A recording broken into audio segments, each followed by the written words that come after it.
Hola, ¿qué tal? ¿Cómo están? Como todos los martes a las 18 horas estamos en Saludarte, un programa que quiere que vos estés informado sobre temas médicos, para que conozcas y aprendas a cuidarte. Ese es nuestro objetivo. Desde hace 7 años tratamos de cumplirlo desde la 92.5 MHz FM Signos, desde la localidad de Munro, Vicente López, provincia de Buenos Aires, y también a través de la página web www.fmsignos.com.ar. En diferido nos escuchan en la provincia de Córdoba a través de la 94.1 FM Perfil Jovita, la 101.1 de la localidad de Villa Valeria y la 99.3 FM Belén de la localidad de Alejo Ledesma. Y desde Catamarca nos escuchan a través del 89.1 Radio SOF. Le damos la bienvenida a todos nuestros oyentes. Soy el doctor Marcelo Gus y ahora tengo el placer de presentar a mi colega, amiga, co-conductora del programa, la doctora Carmen Vázquez Rodríguez. ¿Qué tal, Marcelo? Muy buenas tardes. Muy buenas tardes a todos los radioyentes. Sí. Alguna vez hemos hablado en nuestro programa sobre el riesgo, enorme riesgo, que implica la intoxicación con un gas que es el monóxido de carbono. Y las consecuencias muchas veces fatales de que eso ocurra, ¿no? Y vamos a hablar ahora con una especialista en el tema que nos va a hablar un poquito de esto y de los riesgos que tiene, especialmente en chicos, en mujeres embarazadas. Así que estamos en contacto por vía telefónica con la doctora Elda Carnel, que es médica pediatra, es toxicóloga y es jefa de toxicología del Hospital de Niños Ricardo Gutiérrez y también miembro de la SAP, que es la Sociedad Argentina de Pediatría. Doctora Carnel, ¿nos está escuchando? Sí, cómo no. ¿Me escucha? Sí. Muy buenas tardes. Buenas tardes, doctora. Tardes. Es un placer saludarla acá en nuestro programa, que es un programa de difusión sobre temas de salud, ¿no? Pero hacia el gran público, es decir, no va dirigido a médicos, sino a la población en general. Y este es un tema que nos parece muy importante tenerlo en cuenta, porque bueno, nosotros nos dedicamos a la prevención y bueno, me parece que esto sí que tiene que ver con la prevención. Yo le quería hacer una pregunta inicialmente para nuestros oyentes. A ver, ¿qué es el monóxido de carbono, doctora?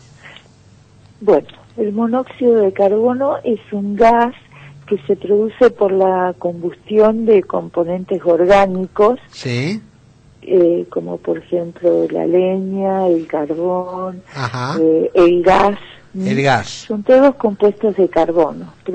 Es producto de la combustión de compuestos de carbono. Ajá. Y es un aire, digamos, es un gas más liviano que el aire. Ajá. Y que desplaza al oxígeno. A ver, vamos por parte. Entonces, el origen del monóxido lo tenemos en una estufa de leña, lo tenemos en una estufa que no quema bien el gas, por ejemplo, ¿no? Que tiene esos picos semitapados. La cocina, el horno. En la cocina, el horno, el calefón, todos esos elementos que tenemos casi todos en nuestra casa, si no están bien, pueden emitir monóxido de carbono. Exacto. Bueno, y ese monóxido, que usted como bien dijo, es más liviano que el aire. Y entonces, ¿qué le pasa entonces? ¿Qué efectos tiene ese monóxido en el organismo? Hola.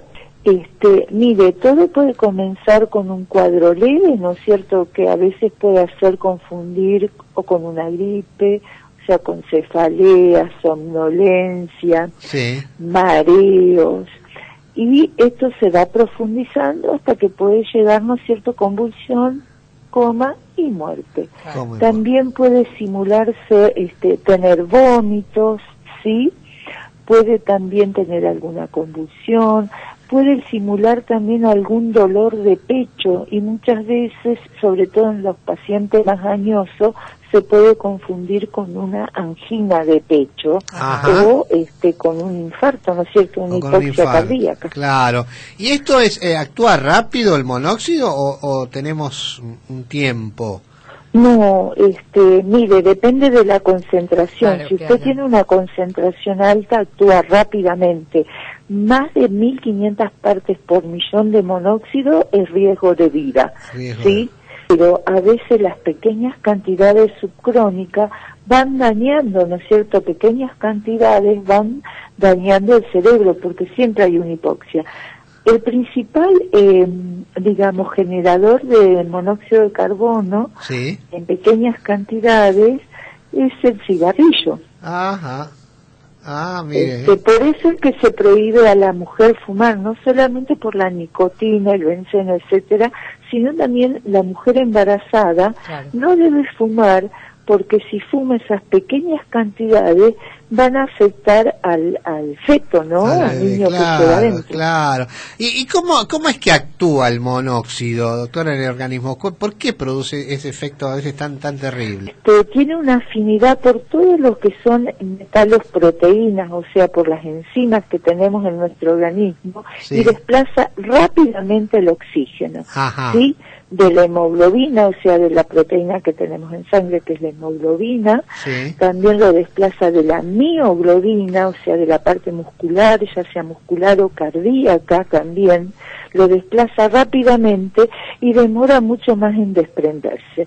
Eso ocasiona una hipoxia y entonces el oxígeno no llega bien al cerebro. Así que, a ver, el glóbulo rojo tiene una función, que es llevar oxígeno a los tejidos. Exacto. De los pulmones a los tejidos. Lo que hace el monóxido es desplaza el oxígeno y ocupa su lugar, digamos. Claro, y se forma una sustancia que se llama carboxihemoglobina. Se fija ahí, ¿sí? Entonces no llega el oxígeno a los tejidos. Lógicamente que los órganos más nobles son los más afectados. Pero el organismo trata de protegerse. ¿Y cómo es el mecanismo de protección del organismo? ¿Qué hace? Lo que hace, digamos, es... protege el órgano más noble, que es el cerebro, ¿no? Claro. Y trata de llevar, digamos, la sangre, la mejor sangre la lleva al cerebro, y la otra sangre, digamos, entonces a veces los síntomas, si bien da mareo, y eso ya quiere decir que ya llegó al cerebro el monóxido. Cuando usted ya llega, digamos, la carboxihemoglobina al cerebro, pero trata siempre de proteger la estructura más noble. Claro, que es el cerebro. Claro. Entonces, lo primero que se daña son los núcleos de la base. Sí. La parte más baja del cerebro. Y el tronco y el cerebelo, o sea, todo lo que es el cerebelo, el bulbo, la protuberancia, es decir, son las zonas más bajas de la parte cerebral, correcto. Exactamente. Y después va ascendiendo, digamos, hasta la corteza. Y después digamos, cuando ya, coman, convulsión, digamos, y la muerte. Dejémoslo ahí. A ver, el tema es, si nosotros vemos que una persona tiene esos síntomas, uno llega a una casa y de golpe vemos que una persona está mareada, nos damos cuenta que hay una estufa que no está funcionando bien. ¿Cuáles serían las medidas que tenemos que tomar, no como prevención? Después vamos a hablar de la prevención. Sí, pero más que todo... Lo primero que tiene que hacer, primero que, si hay un incendio o es mucho, digamos, en general tiene que entrar la persona que está preparada para eso. Correcto. Pero si usted ve que están con síntomas leves, mareo, etcétera, lo primero que tiene que hacer es apagar todas las fuentes de gas que tenga y retirarlo del ambiente. Ahora, usted piense esto, el monóxido, como es más liviano que el aire, sube. ¿Entiende? Entonces hay que estirarse en el piso. Exactamente, sube, porque sube. Usted, si tiene una fuente de monóxido en la planta baja, lo más probable es que se afecte primeramente los que están en la planta alta. Correcto. Entonces, pero eso tampoco le da seguridad. Entonces, lo que hay que hacer con una persona expuesta al monóxido es cerrar la fuente y retirarlo inmediatamente del lugar y que respire aire puro. Aire puro, está bien. En realidad, ¿no es cierto?, habría que llevarla al centro asistencial más cercano y que le coloquen oxígeno, o llamar la ambulancia si está rápido, ¿no es cierto?, y que le coloquen oxígeno. El antídoto del monóxido es el oxígeno, en cualquiera de sus formas.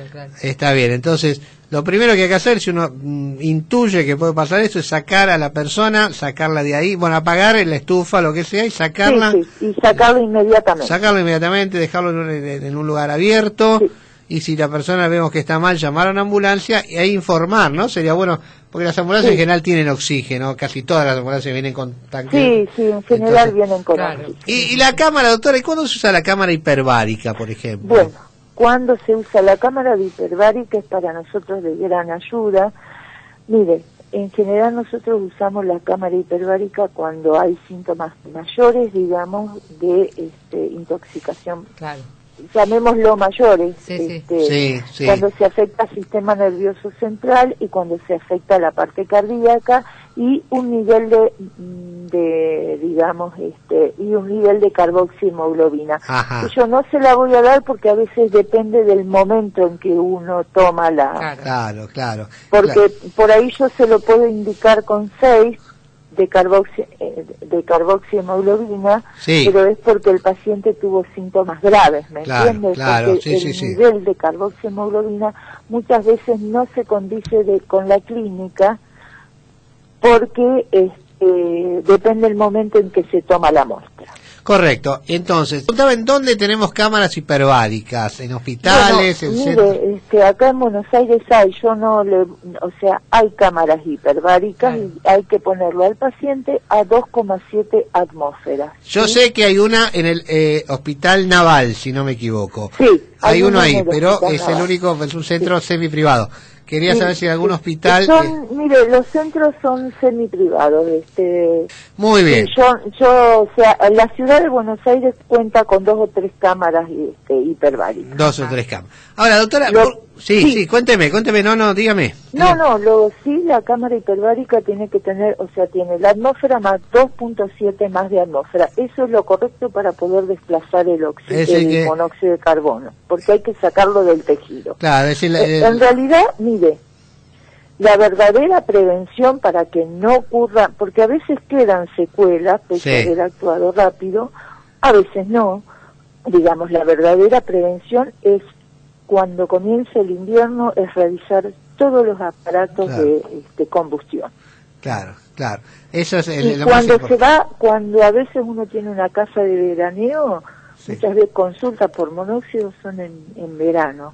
Ajá. Entonces, cuando se va a una casa de veraneo, también conviene revisar antes todos estos aparatos mire usted, uno se hace la idea que siempre va a pasar en invierno, pero parece que no, que también puede pasar en verano. Claro. No, mire, otra fuente que teníamos en el verano también eran los generadores estos que reemplazan a la electricidad, que muchos lo colocaban dentro de las casas. Claro, ajá. Sí. Y también son productores de monóxido, mire. Claro. Mire usted. Sí. Mire qué interesante. Los que son a gasoil. Claro. Sí, claro. También existen detectores, ¿no? De monóxido de carbono. Sí, también existen detectores. Existen. En algunas casas las están colocando, ¿no? Creo que todavía no es obligatorio, pero... no, es una ayuda más, pero la principal prevención es tener aparatos que generan monóxido, que estén en buen estado. Que estén en buen tener buena salida al exterior, por ejemplo, con las estufas. En España es obligatorio, en los ambientes donde hay algún artefacto a gas, de tener una rejilla que dé al exterior. ¿Eso es suficiente como para...? Sí, mire, lo que tiene que tener, por ejemplo, usted tiene un calefón o que funcione bien, que tenga una buena salida al exterior, que ventea a los 4 vientos, que no estén tapados esos venteos, por ejemplo. Las rejillas también. Está bien. Está bueno que sean obligatorias. De hecho, acá también creo que se empezó a que sea obligatorio también tener esas rejillas. Hay rejillas. Lo que da seguridad, digamos, bienvenido sea. En las construcciones nuevas, en los nuevos departamentos, casi todos están teniendo alguna rejilla al exterior. Casi todos, por lo menos lo que estuve viendo. Y doctora, ¿por qué son más vulnerables, digamos, los chicos, las embarazadas, que las personas adultas? Bueno, las embarazadas en realidad lo que es más vulnerable es el feto. Primero porque tiene una tasa metabólica más alta, porque la hemoglobina fetal es mucho más afín al monóxido que al oxígeno. Y porque también demora 14 a 15 veces en desprenderse del monóxido la hemoglobina fetal. Lo atrapa y lo atrae más, digamos. Es más difícil. Entonces hace que sea mucho más vulnerable. Usted puede tener una embarazada expuesta que no tiene síntomas, pero sí el chico va a estar sufriendo. Por eso es esto que yo le digo, que una de las principales fuentes es el cigarrillo, y una embarazada no puede fumar por el monóxido de carbono. Entre otras cosas... Son fetos más pequeños, ¿me entiendes? Sí. ¿Y en los chicos también ocurre algo parecido? Y los chicos más pequeños, al estar más quietos, son más vulnerables, digamos, y tienen mayor incorporación por la respiración más rápida a su hemoglobina, y de hecho hasta el año más o menos persiste la hemoglobina fetal. Ah, correcto. Esa va a tener más afinidad por el monóxido. Por el monóxido. ¿Le parecería correcto entonces que, por ejemplo, desde el gobierno existan campañas? Porque yo sé que las empresas de gas, por ejemplo Metrogas, nos envía periódicamente algún folleto de prevención. Sí. Pero me parece que no es suficiente, porque yo estoy viendo estadísticas donde mueren muchas personas por año. Creo que alrededor de 200 personas en un año han fallecido como consecuencia de intoxicación con monóxido. Sí. Mire, siempre que llega esta época, sí. El tema es que sí, las campañas ayudan muchísimo y hay que comenzarlas antes de que empiece el invierno, ¿no? El otoño es un buen momento. Pero como esto puede producirse en cualquier momento, digamos, del año, sí.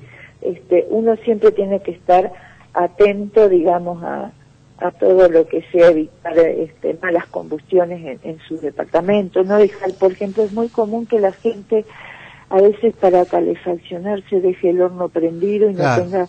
y sean espacios pequeños, ¿no es cierto? Eso va consumiendo el oxígeno y va emitiendo monóxido de carbono. Claro.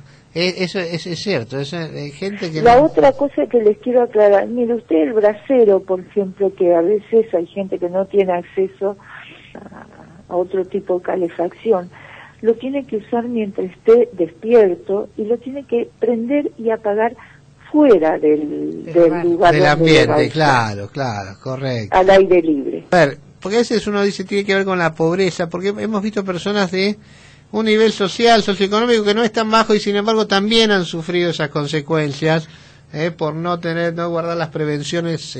Me ha tocado a mí. Exactamente. Me ha tocado a mí. No es una intoxicación que no reconoce clases sociales. Claro, pero bueno, siempre es más vulnerable quien no puede arreglar sus cosas, claro. No, lo decía porque personalmente a Carmen, a mí nos han tocado personas cercanas que han fallecido intoxicadas.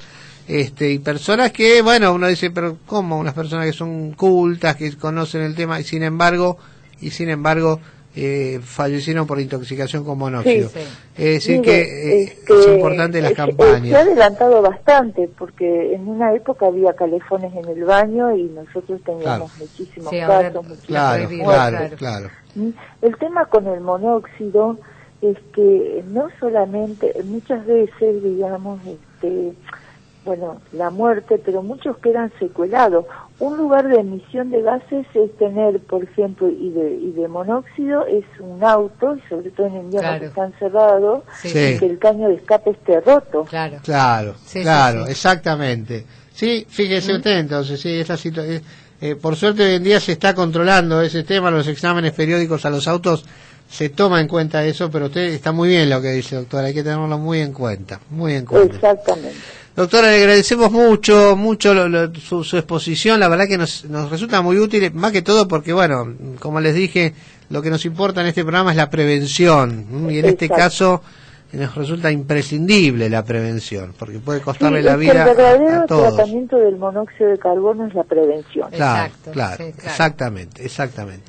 Doctora, muchísimas gracias. Bueno, muchas gracias. Hasta luego. Ha sido un placer.